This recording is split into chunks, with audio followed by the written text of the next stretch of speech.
So, bakit lumaki kang hindi mo nakikita ang tatay mo? Never ko pa po siyang na-meet. Hindi pa po nakwento sa akin ni Mama kung bakit hindi po siya pinakilala sa akin. Ever since, kahit po yung picture name or kahit ano po, wala po akong idea kung sino po ba Kamusta ka growing up without your dad? Sobrang hirap po. Pero thankful po ako kay Mama kasi nagagampanan po niya yung... Pasensya ka na. Pag ganitong oras, tumutugtog talaga yung tsahin. Pusa yan. Oo, yung tsahin ko kasi ganito yun ang pangpasyesta. Hobby niya kasi, hobby.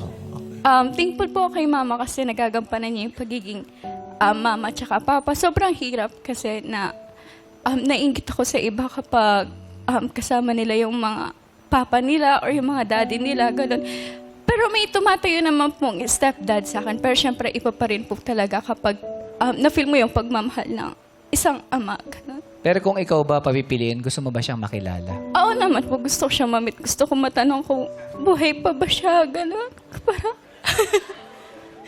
kung buhay pa po ba siya, gano'n. Para, So, pag nakita mo siya, yun itatanong, buhay ka pa po ba? Hindi, syempre, buhay. Nakita mo eh. Hindi naman po. Gusto ko lang po malaman kung nandyan pa po ba siya. Para lang, ma-feel ko ulit yung pagmamahal ng... Napag-uusapan niyo yun ng nanay mo? Hindi pa po. Hindi ko pa po natatanong sa kanya. Baka po kasi isipin niya na baka iiwan ko siya, gano'n. Oo.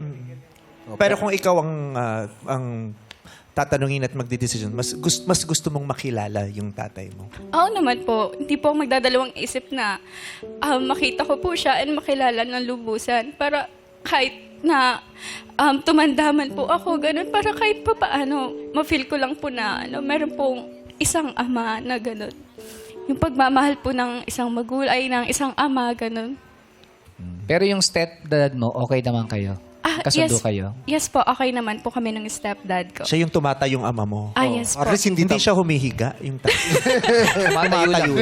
So pag nakaupo na siya, hindi na siya yung ama. Bakit? Kasi tumatayo lang na ama. Importante, masipag yung stepdad. Bakit mo nasabi? Kasi tumatayo.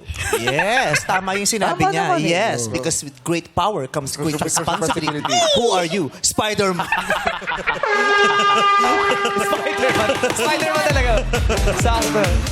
Hey, come on. Hey. Wow, si Spider-Man! Ang dumi ng brief sa likod.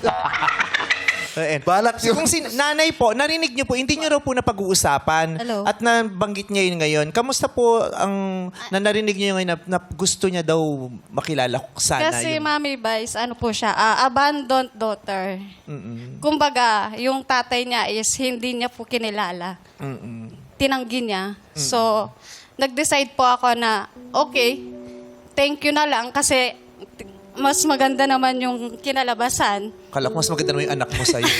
Mas maganda naman yung anak mo sa akin. Talagang blessing maganda na talaga iniwan. siya. Bawi talaga ako sa anak ko. Sobrang proud. Ito yung dreams namin dalawa. Nung nag-uumpisa pa lang siya sa mga runway, talagang, ito rin po yung dreams ng tatay ko, yung lolo niya. Pero okay lang sa'yo yun kung...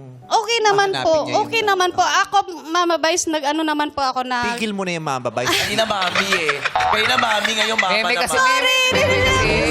Asan nila yung sama? Meme, oh, meme. Ano ba Ayaw mo sa- na. Kanina mami, May ngayon emosyon mama. eh. Gigil ako sa Dadala siya nanay. ng emosyon. Gusto Nanay niya mo, ikaw yung mama niya. Gagawin ko rin kwento tong nanay mo. Gila. Okay. Meme Vice, kasi ano po... Yun. Tita Vice.